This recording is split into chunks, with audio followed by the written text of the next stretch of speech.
गाड़ी की deals only on पाकविज। अस्सलाम वालेकुम पाकविज, मेरा नाम है सुनील मई और पाकविज वीकली के एक और एपिसोड से आपकी खिदमत में हाजिर हूँ। साल 2023 का पहला वीकली एपिसोड है, तो मेरा क्या चलें इस दफ़ा आपको ये बताते हैं कि इस साल में ऑटो इंडस्ट्री में कौन कौन सी गाड़ियाँ एक्सपेक्टेड हैं। अगेन आपको डिफरेंट सोशल मीडिया पेजेस पे डिफरेंट जगह पे डिफरेंट गाड़ियाँ मिलेंगी, कोई 2 लाख की, कोई 3 लाख की। कहीं हमारे अफरीदी साहब भी आपको नजर आएंगे खबरें देते हुए। लेकिन आपको अगर ऑथेंटिक खबर चाहिए ऑटो से रिलेटेड, तो मैं आपको हमेशा कहता हूँ कि पाक व्हील्स की वीडियोस, पाक व्हील्स के ब्लॉग्स को देखें ताकि आपको मोस्ट ऑथेंटिक न्यूज़ मिले। तो 2023 में आने वाली जो मेरा ख्याल है सबसे इंपॉर्टेंट जो एक लॉन्च है जो कि काफ़ी अर्से से एक्सपेक्टेड है, वो टोयोटा की तरफ से टोयोटा क्रॉस को लेके है।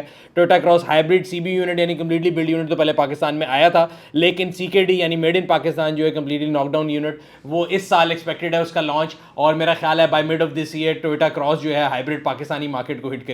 एक और न्यूज़ जो काफ़ी जगह लिखी हुई है कि टोयोटा 12 जनरेशन शायद पाकिस्तान में इस साल आएगी। मेरी इन्फॉर्मेशन के मुताबिक ऐसा कुछ नहीं है, और यारिस के अंदर मेरा नहीं ख्याल इस साल कोई फेसलिफ्ट आएगा। तो टोयोटा की तरफ से तो मेरा ख्याल है यही न्यूज़ है।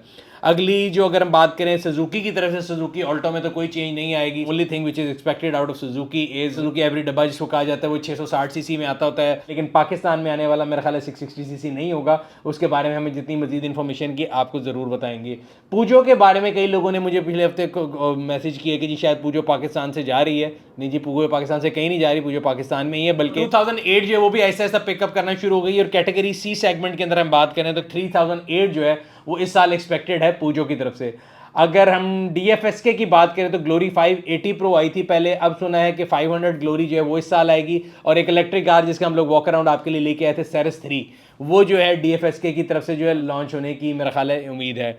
MG ZS CKD के अंदर मेरा ख्याल है ZS का EV और नॉन EV दोनों वेरिएंट वो आ सकते हैं। किया की जो स्पोर्टेज है उसका जो लेटेस्ट वेरिएंट जो कि दुनिया में चल रहा है नई जनरेशन, वो पाकिस्तान में लॉन्च होगी। किया ने अपनी 2 गाड़ियों के बारे में टीज किया, किया स्टिंगर है और एक नीरो EV है। और इसके बारे में लोगों ने हमसे बहुत सवाल पूछा कि क्या ये पाकिस्तानी मार्केट में आ रही है, नहीं आ रही। तो किया की नीरो और किया की स्टिंगर जो है वो किस किस शोरूम पे होगी, कब होगी, पाकिस्तान में कब आएगी, उसकी क्या डिटेल्स हैं, ग्लोबली ये गाड़ियां कहां तक पहुंच रही हैं या कहां पे बंद हो गई हैं बनना, ये तमाम जानने के लिए हमारे ब्लॉग के लगे हुए लिंक के ऊपर क्लिक करके आप पढ़ सकते हैं। साजगार इंजीनियरिंग की बात करें तो उन्होंने लास्ट ईयर में A6 की HEV ले आए थे। मेरा ख्याल है इस साल जूलियन के अंदर शायद हाइब्रिड वेरिएंट लेकर आ जाएं। उसके अलावा और कोई गाड़ी मेरा नहीं ख्याल साजगार की तरफ से भी एक्सपेक्टेड है। Chery again is struggling with Tiggo 8, Tiggo 4 भी इतनी खास सड़कों में नजर नहीं आ रही। अगर हम होंडा की बात करें तो होंडा की तरफ से पिछले साल मेरा ख्याल है 2 लॉन्चेस किए गए थे। एक तो सिविक आई थी 11 जनरेशन, एक HRV आई थी। HRV की भी शायद मेरा ख्याल है उसका हाइब्रिड वेरिएंट भी इस साल लॉन्च करें, वरना होंडा की तरफ से भी प्रीटी मच मेरा ख्याल दैट्स अबाउट इट।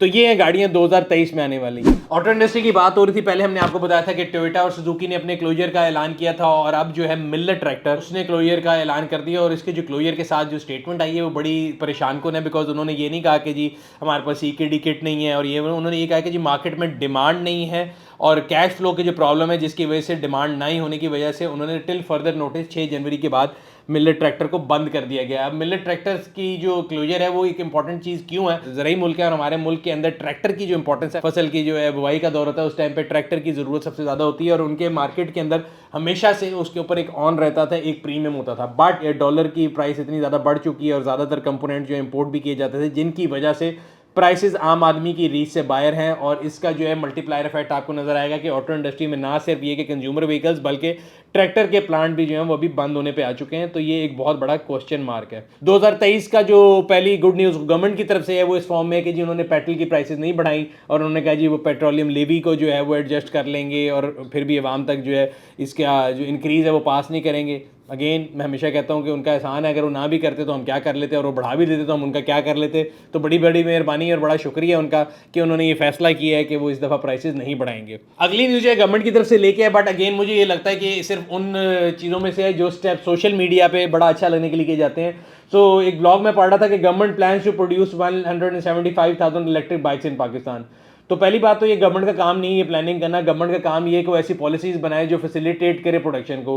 तो ये पॉलिसी भी जिस तरह लास्ट वीक मैंने आपको बताया था कि स्मोक के लिए पॉलिसी जो है बंद कमरे बनाई गई थी, जिसमें कहा गया था कि जी अल्टरनेट नंबर प्लेट यूज़ किए जाएँ, मोटरवे पे सिंगल गाड़ी जो जा रही है सिंगल ड्राइवर के साथ उसके ऊपर ज़्यादा टोल लिया जाए, या 30 साल पुरानी गाड़ियाँ बंद कर दी जाएँ। ये सारी चीज़ें जो है ना ये एक बंद कमरे में बैठ के रियलिटी से दूर बनाई जाती हैं। इसी तरह ये जो इलेक्ट्रिक बाइक के बारे में जो प्रपोज पॉलिसीज़ है इसके अंदर बातें तो बड़ी अच्छी की गई हैं, जिसमें कहा गया जिस स्टूडेंट के लिए सैलरीड पर्सन के लिए स्पेशल लोन होगा, फीमेल एम्प्लॉयज़ के लिए 20% कोटा होना चाहिए, ट्रांसजेंडर्स के लिए 1% कोटा है, गवर्नमेंट एम्प्लॉयज़ के लिए कोटा है। उसके अलावा इमाम मस्जिद और कुरान के जो हाफिज़ हैं उनके लिए भी मिनिस्ट्री ऑफ इंटीरियर के थ्रू एक कोटा मिला जाएगा। तो मेरा सवाल ये कि इन सारे कोटों की ज़रूरत क्या है भाई? आपको मुल्क में बिजली वाली मोटरसाइकिलें चलानी है, फ्यूल बिल कम करना है, तो आप रिगार्डलेस के वो बंदा इमाम मस्जिद है कि वो मेरी तरह का जाहिल आदमी है, वो सब एक जितना ही फ्यूल कंज्यूम कर रहे हैं, उन सबको एक जितनी ही जो है ना ज़रूरत है इलेक्ट्रिक बाइक के ऊपर मूव करने की।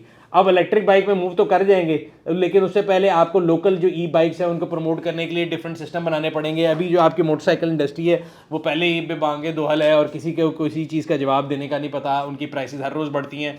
तो अगर आप इन्हीं को अगर इलेक्ट्रिक बाइक का कोटा दे देंगे तो मेरे ख्याल से तो वो गलत है। पहली चीज़, आपको कोटा देने की क्या ज़रूरत है? आप एक सिंपल रेट रख देंगे जी इलेक्ट्रिक बाइक के ऊपर ये इंसेंटिव है, ये इंसेंटिव प्रोडक्शन साइड में, ये इंसेंटिव कंज्यूमर साइड में, अगर कंज्यूमर लेगा तो उसको क्या क्या फ़वायद हैं। तो अगर असल में आप इतना लॉयल है ई उसके ऊपर और आप चाहते हैं कि इलेक्ट्रिक बाइक्स पाकिस्तान में हैं, तो सूनर और लेटर मेरा ख्याल है काफ़ी देर हो गई। पहले पाकिस्तान में उल्टी गंगा बहती है, पहले आपने ई ट्रॉन्स और मड़ी पुरतई शीशियाँ पाकिस्तान में आने दी, उस टाइम तक किसी को जाग नहीं आई कि इलेक्ट्रिक बाइक के लिए अलग पॉलिसी बनानी है। खैर देर आए दुरुस्त आए, अब भी अगर आ जाए तो बेहतर है बजाय इसके कि एक सोशल मीडिया पोस्ट आ जाए। दूसरी चीज़ ये है कि बिजली जिससे गाड़ी को या मोटरसाइकिल को चार्ज करना वो है किधर? अभी कभी हम सुनते हैं कि जी एक्सेस बिजली है, फिर पता लगता है गवर्नमेंट ऑफिस में उन्होंने कहा कि जी शाम 5 बजे तक पर्दे ऊपर रखो और हीटर ना जलाओ और गीज़र ना जलाओ और कपड़ों से जो है अपनी सर्दी को बचाओ, और हमारे पास इलेक्ट्रिक शॉर्टेज है। दूसरी तरफ आप इलेक्ट्रिक बाइक की तरफ जा रहे हैं। मेरी समझ से बाहर है कि प्रायोरिटीज़ जो है वो कहाँ पे हैं, और अगर इस देर इज नी शॉर्टफॉल तो उस शॉर्टफॉल को कैसे कवर करेंगे अगर सारी बाइक्स इलेक्ट्रिक पे चली जाएंगी। सो एक कॉम्प्रिहेंसिव पॉलिसी की ज़रूरी है, ना ये कि सिर्फ हम एक सोशल मीडिया पोस्ट जला दें, ना उसके बाद किसी को पता हो कि ये बाइक्स कहाँ बननी है, कौन बनाएगा, कौन खरीदेगा, फाइनेंस कैसे होंगी। इसी तरह की पॉलिसी हमने इलेक्ट्रिक गाड़ियों के बारे में सुननी थी कि इलेक्ट्रिक गाड़ियों की रजिस्ट्रेशन सस्ती होगी, उसके ऊपर टोल नहीं होगा, वो प्रैक्टिकली तो कहीं नज़र नहीं आया। तो शायद बाइक के साथ भी अगर ये करेंगे तो ये पॉलिसी टोटल फेल हो जाएगी। सो एक जिसे कहते हैं ना होलसम पॉलिसी की ज़रूरत है जो कि सोशल मीडिया से निकल के असल प्रैक्टिकल लाइफ में भी नज़र आए। इसी तरह अगर हम देखें तो गवर्नमेंट में हमेशा आपको बताता हूँ मोटरवेज़ के ऊपर जो टोल टैक्स है वो बढ़ता जा रहा है और लोगों के लिए फैसिलिटीज़ में कोई इजाफा नहीं है। इस तरह मोटरवे के ऊपर आप वॉशरूम पहले यूज़ करते थे जो फ्री होता था, वो इतना बुरा कर दिया गया कि अब आप जो पेड वॉशरूम पर जाते हैं तो उसकी जो फीस 50 रुपये थी उसको 80 रुपये कर दिया गया है। तो मेरे ख्याल से बजाय इसके कि जहाँ पे आवाम के लिए ज़िंदगी गुजारना मुश्किल है, अब आप उनके लिए वॉशरूम जाना भी मुश्किल कर देंगे। मेरी समझ से दोबारा कि आप चाहते क्या हैं। लास्ट वीकली में मैंने आपको बताया था कि मरी के अंदर अगर आपने आना है तो आपको आने के लिए सर्टन जो है ना प्रिकॉशन लेके आने पड़े होंगे। मेरे ख्याल से अच्छी बात है, लास्ट ईयर जो है काफ़ी बड़ा हादसा हुआ था जिसमें इंसानी जानों का ज़िया हुआ था। तो इस दफ़ा उन्होंने पुलिस ने जो टिप्स दी हैं, उन्होंने कहा जी अपनी गाड़ी को पहले मैकेनिकली चेक कर लें, अपनी गाड़ी के साथ जो स्नो चेन ज़रूर लेके आएँ। तो इसी तरह जो केमिकल स्प्रे किया जाएगा या जो इसको वाइट सॉल्ट बोली जाती है वो फेंकी जाएगी। गाड़ी का हीटर को जो उन्होंने कहा केयरफुली इस्तेमाल करें और ट्रैफिक रूल जो है उनको फॉलो करें। तो मेरे ख्याल से अच्छी बात है और उन्होंने बड़ा टाइमली जो है ये लोगों को इस बारे में एजुकेट किया है। इसके अलावा मैं लास्ट वीक में पढ़ रहा था कि हमारे यहाँ पे अगेन मैं देखता हूँ कि एक जो है ना भेड़ चाल चली हुई कि हमने एक बिला वजह एक चीज़ उठा के लिख देनी है, ना उसके बारे में कुछ पता होगा। सबसे ज़्यादा ये चीज़ मैं देखता हूँ ट्विटर पर होती है। ट्विटर एक ऐसा प्लेटफॉर्म है जहाँ पे जिसका जो दिल करता है वो लिख देता है, किसी प्रूफ की ज़रूरत नहीं है। ये नहीं देखते कि उस न्यूज़ से दुनिया के अंदर हमारा इमेज किया जाता है। तो लास्ट वीक में देख रहा था कि जी पाकिस्तान ने चाइना से ट्रेन की बोगियाँ इंपोर्ट की हैं जिसके बारे में उन्होंने कहा है कि जी 88 ऑफिसर गए थे जिन्होंने इंस्पेक्ट किया था, TADA भी लिया। तो ओवरऑल $149 मिलियन की जो है ना जी ट्रेन की बोगी मंगाई गई हैं, बट वो पाकिस्तानी ट्रेन ट्रैक पर नहीं चल सकती। अच्छा वो सरप्राइज टू रीड, मैंने कहा इतनी जहालत नहीं हो सकती। बट फिर जो हमारे रेलवे मिनिस्टर हैं ख्वाजा साद रफीक साहब, उन्होंने कहा कि जी ये बेसलेस प्रोपेगेंडा है। अगेन फिर पाकिस्तान रेलवे ने भी ट्वीट किया। तो मेरा पॉइंट ये होता है कि जनरली हम लोग जो है ना एक नेगेटिविटी को लेके चल पड़ते हैं, रिगार्डलेस हम किस चीज़ से बिलोंग करते हैं, हम किसी को पसंद करते हैं नहीं पसंद करते हैं। मतलब ख्वाजा साद रफीक साहब को मेरे फेवरेट नहीं है, ना ही मैं उनको बहुत ज़्यादा लाइक करता हूँ कि जी मैं कहूँ कि मैं उनके बारे में पॉजिटिव न्यूज़ दे रहा हूँ तो मुझे कोई पॉजिटिव टिंट है। बट अगर वो एक बात कह रहे हैं और एक रेलवे मिनिस्टर हैं तो it's a responsible statement coming from him as opposed to somebody जिसका किसी को नहीं पता और वो एक ट्विटर के ऊपर जाके ट्वीट कर देते हैं और फिर लोग उसके पीछे शुरू हो जाते हैं रीट्वीट करना। तो मेरे ख्याल से बड़ी गलत चीज़ है, इस नहज को रुकना चाहिए बिला वजह के इल्ज़ाम तराशी को। अगर तो आपके पास कोई इन्वेस्टिगेटिव स्टोरी आप ज़रूर लेके आएँ, फैक्ट्स को लेके आएँ सामने और ज़रूर लेके आएँ। बट बिला वजह एक हेयर से के ऊपर ये ट्रेंड चला देना और उस पर नेगेटिव इमेज क्रिएट करना पाकिस्तान का मेरे ख्याल से एक गलत चीज़ है। हम लोगों को आदत है कि हम सोशल मीडिया के ऊपर ना एक न्यूज़ बगैर देखे उसको आगे से ना जंगल में आग की तरह फैलाते हैं बजाय उसको वेरीफाई करें।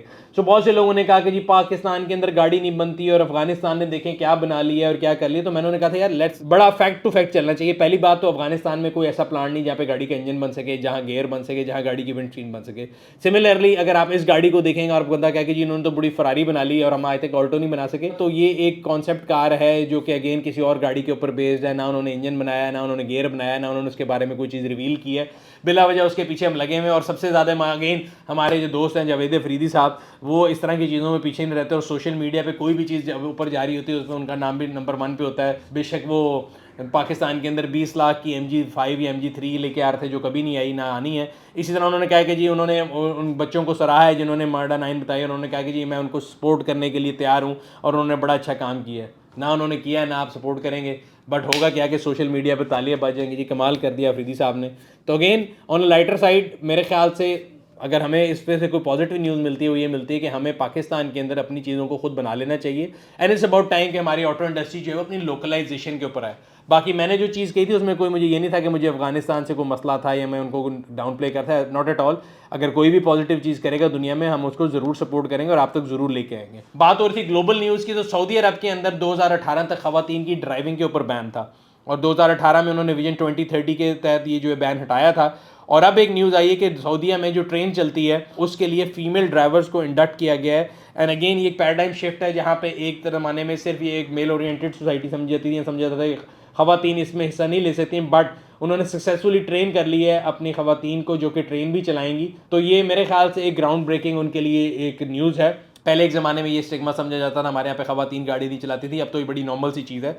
इसी तरह बाइक्स के अंदर भी मेरा ख्याल है कि अगर ख़वातीन जो है बाइक्स को राइड करना शुरू करेंगी और उनकी जो डिपेंडेंसी है on the local male of the house कम हो जाएगी, तो हमारी जो है ना इकॉनमी वो जल्द तरक्की करेगी और ख़वातीन जो है वो इस डिपेंडेंसी से बाहर निकलेंगी। सो व्यूअर्स, ये था आज का वीकली। उम्मीद करते हैं आपको पसंद आएगा। आप कमेंट सेक्शन में अपनी राय से जरूर आगाह करते रहा करें। अगर अभी तक आपने हमारे यूट्यूब चैनल को सब्सक्राइब नहीं किया, सब्सक्राइब करें, बेल आइकन पे क्लिक करें ताकि आपको तमाम आने वाली वीडियो के बारे में नोटिफिकेशन मिलता रहे। आप सबको नया साल बहुत मुबारक हो। उम्मीद करते हैं इस अज़म के साथ कि हम इस साल को अपने लिए, अपने पाकिस्तानियों के लिए, अपने बच्चों के लिए और आने वाली नस्लों के लिए पाकिस्तान को कुछ पॉजिटिव चीज़ दे के जाएंगे, अपनी नेगेटिव एक्सटर्नैलिटी से दूर रखेंगे। इस साल का आगाज़ करते हैं। आपसे अगले हफ्ते मुलाकात होगी, तब तक अपना और अपने गिरदरवा के लोगों का ख्याल रखिएगा। शुक्रिया। गाड़ी की डील्स only on